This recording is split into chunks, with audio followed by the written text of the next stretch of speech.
Inside an office in Troy, I met with Republican Mark Ambrose, an Army veteran turned financial analyst who went to Brother Rice High School, then graduated from West Point and Columbia. He says he's running for Congress after seeing his son with autism stuck in virtual school during the pandemic. I thought at that time that so many of these decisions are being made by one person, and they're circumventing the legislature, who should really be setting the rules that we live by. His opponent is the incumbent, Congresswoman Haley Stevens, who sat down with me at WXYZ Studios.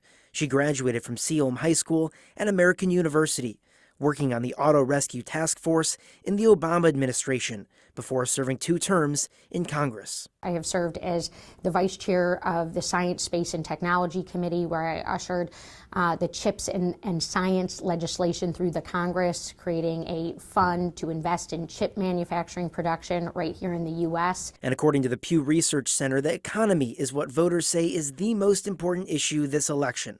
Ambrose says reckless spending, bad monetary policy, and energy dependence have helped inflation soar. A lot of the rhetoric coming from the administration is that this is a global problem, was unavoidable, it was Russia's fault.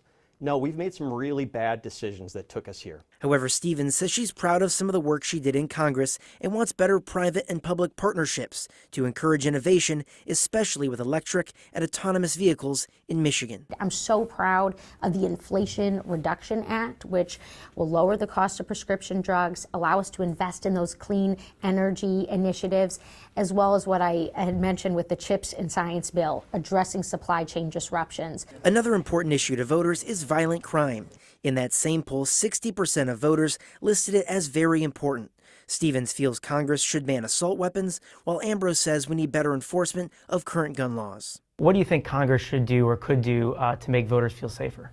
Well, number one, we need to make sure that we stop this crazy rhetoric about defund the police. We need to support law enforcement across the board, whether it's at the border or in our communities. We need to make sure that we're doing that. We need to stop permissive bail laws. We need law and order. We need a plan for common sense gun safety legislation. I work alongside Moms Demand Action and a host of volunteers. I'm on the Gun Violence Prevention Task Force in the Congress, and this is a huge part of my mission. Another key difference between the two is their views on abortion.